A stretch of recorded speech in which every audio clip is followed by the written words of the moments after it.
Hi guys, this is Neetu Chandra. You're watching me on Expose India. Keep watching.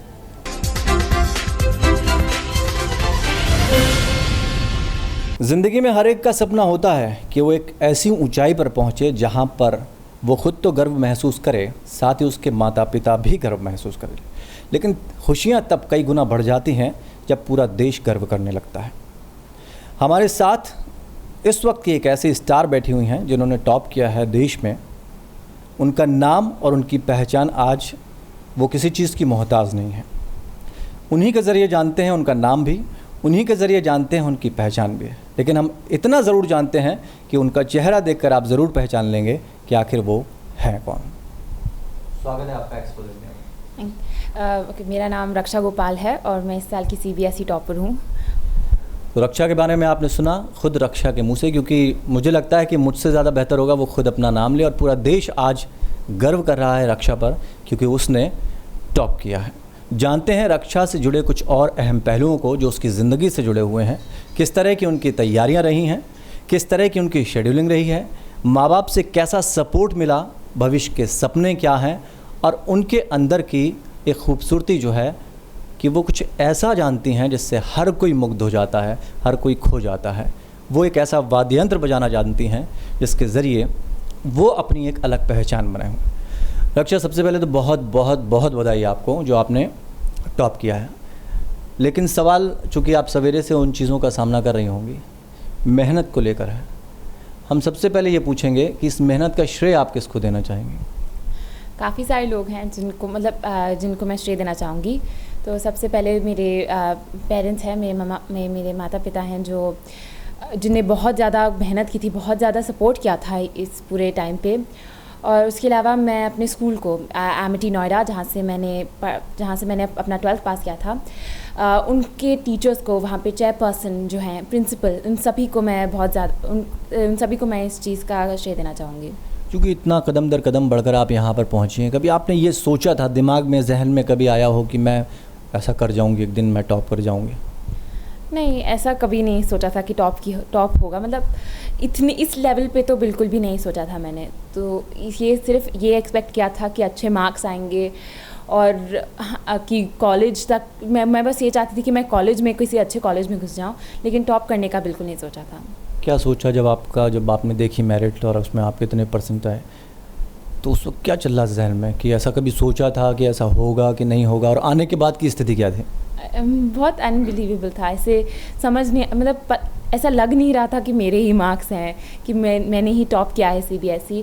लेकिन फिर उसके बाद इतने इंटरव्यूज़ देने के बाद ऐसे वो पता चल, एक खुशी मिलती है कि 99.6 आए थे और इतना जो मेहनत किया था वो मेहनत रंग लाए। तो इसीलिए जब मार्क्स आपके आए तो सबसे पहला फ़ोन किसका आया?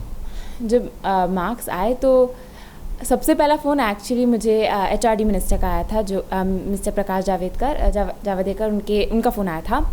और हाँ, उनसे एक्चुअली मुझे पता चला था कि मैंने CBSE बोर्ड टॉप किया है।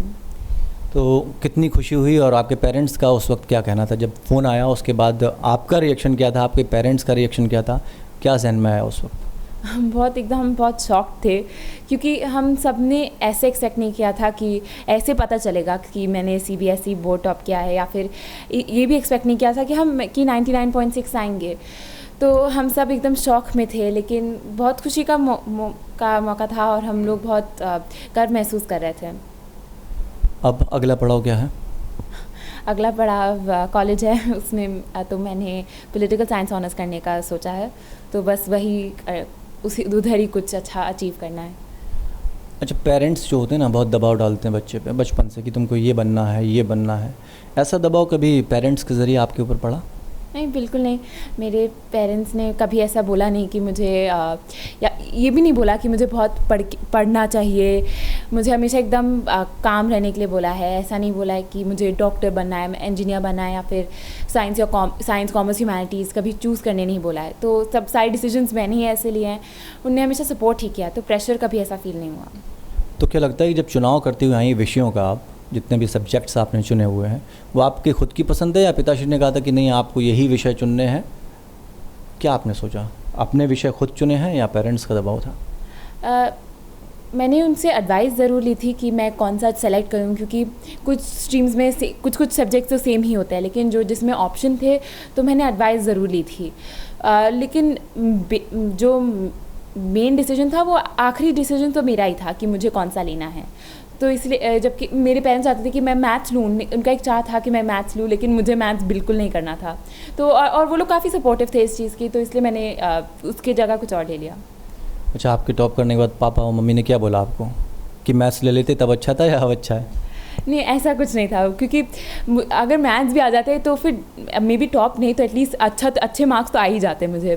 तो वो लोग अभी भी खुशी हैं, ऐसा कुछ था नहीं कि कुछ रिग्रेट नहीं था, कुछ पछतावा नहीं था, हम बस बहुत खुश थे। अच्छा, तैयारी हर स्टूडेंट अपने हिसाब से करता है और सोचता है कि सवेरे जल्दी उठना चाहिए, इतने घंटे की पढ़ाई हमें करनी चाहिए, या हम ज़्यादा सो लेंगे और 1 घंटे की पढ़ाई में ही हमारा सारा काम हो जाएगा। आपके मन में क्या रहता था कि ज़्यादा पढ़ने से मार्क्स आएंगे या एक वक्त के मुताबिक एक शेड्यूलिंग करके पढ़ने से हमारे मार्क्स ज़्यादा आएंगे? क्या कहना चाहेंगे जो बच्चे इस वक्त देख रहे होंगे, जो सुनेंगे आपको, उनको क्या कहना चाहेंगे? पढ़ाई किस तरह से करनी चाहिए? घड़ी देख के पढ़ाई कभी नहीं करनी चाहिए, क्योंकि मतलब कि सिर्फ 8 घंटे एक दिन में पढ़ोगे तो मतलब मार्क्स आएंगे, और अगर 2 घंटे पढ़ोगे तो नहीं आएंगे। तो ये बिल्कुल काम नहीं करता है। ये मैटर करता है कि आप क्या पढ़ते हो, कैसे पढ़ते हो, और वो आपको सब्जेक्ट में मास्टरी लानी है कि ताकि डाउट्स ना रहे इनमें। तो ये नहीं है कि मैंने कभी ऐसे घड़ी दे के पढ़ाई नहीं की, कभी कभी मैं सिर्फ 2 घंटे पढ़ती थी। और तो मैं बिलीव नहीं करती कि सबसे ज़्यादा घंटे डालने से कुछ नहीं होता। आपकी क्वालिटी ऑफ स्टडी पे डिपेंड करता है। क्या बनना चाहेंगे भविष्य में? मैंने कुछ ऐसे डिसाइड नहीं किया है कि मुझे क्या बनना है। काफ़ी ज़्यादा दूर की प्लानिंग थी, तो मैंने कभी डिसाइड नहीं किया है। क्योंकि अभी इनफैक्ट मैंने डिसाइड किया कि मुझे पॉलिटिकल साइंस में कुछ करना है। तो मैं बस अभी आगे बस देखना चाहती हूँ कि क्या क्या अपॉर्चुनिटीज़ हैं, क्या क्या एवेन्यूज़ मेरे लिए अभी खुलते हैं कॉलेज जाके। तो उसी के हिसाब से मैं देखूँगी कि मुझे क्या बनना है। अक्सर हम ओलंपिक गेम्स देखते हैं, उसमें जब खिलाड़ियों के माता पिता से बात की जाती है तो कहते हैं कि अभी एक गोल्ड मेडल और तैयार हो रहा है। आपके पापा से जब हमने बात की तो उन्होंने कहा आप ज़्यादा दूर मत जाइए, अभी एक टॉपर और तैयार हो रहा है। इसका मतलब क्या निकाला जाए? मतलब अगर जहाँ थोड़ा डिफरेंट क्वेश्चन। अरे मुझे लग रहा है कि वो ये बोल रहे थे कि अगले साल भी एक टॉपर आएंगे डेफिनेटली। तो उसके हिसाब से कि कोई अगले साल भी 99.6 एंड नहीं है, अगले साल भी कोई हो सकता है, इसको भी बीट कर सकता है।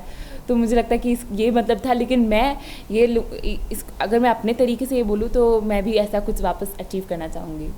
अच्छा रक्षा, कैसे तैयारी कैसे होती थी? सवेरे जल्दी उठना, रात में जल्दी सोना, या नहीं रात भर पढ़ना, सवेरे को दिन भर सोना, कैसे तैयारी करती थी?